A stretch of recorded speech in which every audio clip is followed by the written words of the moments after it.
You know, apart from you guys being here at South by, in the last few months, I've seen you interviews or pieces in outlets like Fader and Under the Radar and Stereo Gum, and it's interesting that in addition, of course, to all the bigger, sort of better, more established ones, was that a conscious thing to sort of reach out to the more indie-oriented community this time around? I think we've always related more to the more indie magazines and publications and now websites than a lot of the bigger ones, because even though we've had a certain amount of commercial success over the years, we still see ourselves as an art school band, really, when we start things off. So when someone comes from a cool magazine and says, hey, do you want to do an interview? Our instinct is to say, yeah, absolutely. Yeah. And it's almost a bit like being in a new band again.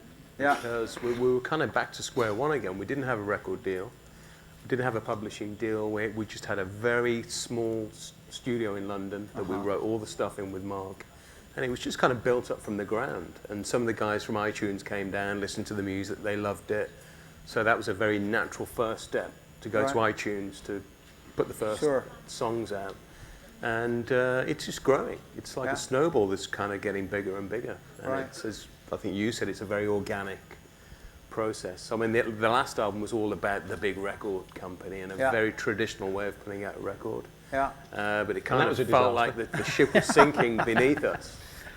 So we've approached this very differently, but it's been really cool. I mean, I was going to say, we've seen a huge difference between this album and the last album that came out about 3 years ago, and it really did feel like the music industry was dead.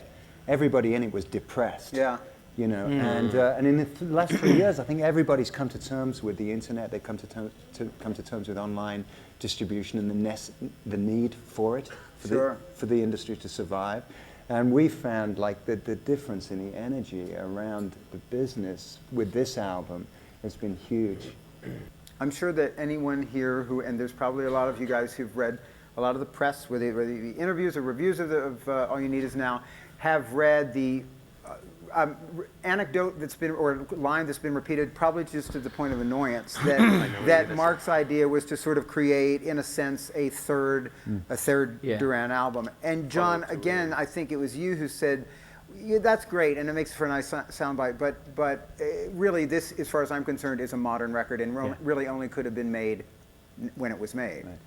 Yeah, that was the idea, was to go back to that very fertile ground that we occupied in the early 80s, that everybody else was kind of copying off. Everybody was copying that style. And Mark said... Not everybody. Well, a lot of people, okay. Everybody copies Roger Taylor. It's the title of his autobiography. That's right. But anyway, his idea was to go back and kind of retake that ground, I guess, and bring it forward to 2011. And you know, if you work with Mark Ronson, you're not going to end up with a record that is old-fashioned sounding. Right. Yeah. Sonically, it's very modern. It works on the radio right alongside very current things. That was very important to us. I've seen you say over the last few months that, you know, initially we really saw ourselves and believed that there's still a real experimental impulse. Yeah, that's it. We were part of. We always felt we were part of the avant-garde. And I think that's something that Mark picked up on when he wanted to produce the record, and he wanted to really return us to that territory, to that avant-garde English band kind of sound and feel, particularly with the songwriting. He wanted to make an album that followed on from that experimental kind of attitude of the first two albums. He was not interested in us doing anything orthodox, anything really craftsman-like. He wanted us to be exciting, edgy, raw, and a little bit naive as well in the style. How different is this period of being back with the band over the last, what has it been, 8 years now that you've been back in the fold? As compared to whenever it was in the mid-'80s when you were like, you know what, I've had enough for a while? It's totally different. Yeah? Totally different. Yeah. Because by the time I came back, all the 13-year-old girls had grown into very beautiful 30-somethings. Which is quite nice, actually. But they're just as intense, some of them. See what his priorities are. Exactly. You see, now we can't get a word in. Roger always used to be the quiet one. We can't get a word in edgeways now. Right. Nice.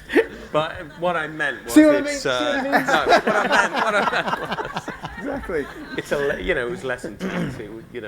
That was an intense period, that first 5 years, I mean, we used to go to cities and we'd be hemmed in the hotels for days on end. You couldn't just walk on the street and go to a coffee shop or something. It was a very intense experience, and I think coming back, it was just so much more chilled out, and I think we were more mature as well, so it's been a great few years. Do you guys have any thoughts on this entity that was driven by music videos, and which I personally I am old school enough that I think it's more of a rush to see a well done music video on a television screen, and now it's reduced to what maybe that size, I don't know. I think that Vivo and YouTube are the new music television. You can go and see anything at the click of a button, which one could say, okay, so it's taken the mystery out of things because you don't sit there waiting for what you want. But we all live so quickly now that we just want things immediately. That's the way it works, and that's supply and demand. That's what YouTube has done. It's just a difference in consumption. It's not a top-down. We're a music programmer at this video network, Something I've thought about MTV lately, and that is that, looking back on its golden era of MTV, and that is the amount of people that I meet today whose lives were changed profoundly by MTV in the mid-'80s. When it was doing what it did, what it was originally about, whose lives changed, who left the state, who moved to New York, who chose a career path because of something that they saw on MTV. And yet the people that ran it didn't appreciate, maybe none of us didn't appreciate that was taking place, the significance of that was taking place. And by the mid to late 80s, people were like, yeah, but MTV, there's no value in it because we don't own anything.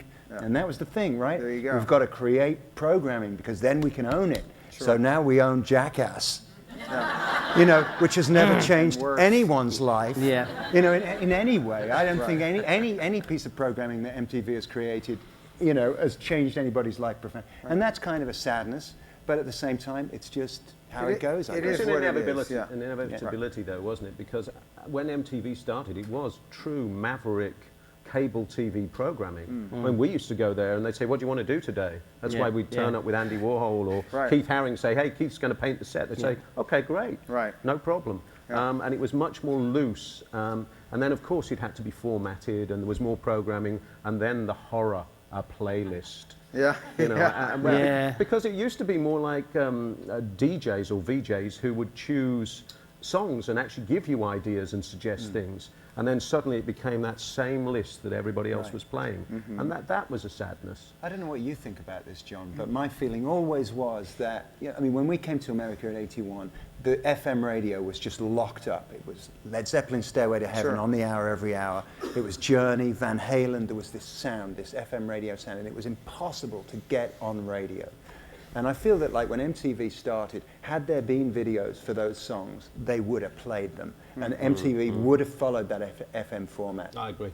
It's because because there weren't videos for those songs, they were like, well, we need videos. London. Oh, London, they're making videos over there. Yes, exactly. And then they got this kind of cutting edge format by default. By default. And that was the basis of the whole British invasion, the second British invasion. No, you're right. Had it been otherwise, who knows whether any of that music would have gotten much of a foothold here. That's absolutely true. Guys, thank you so much. We have to wrap this up.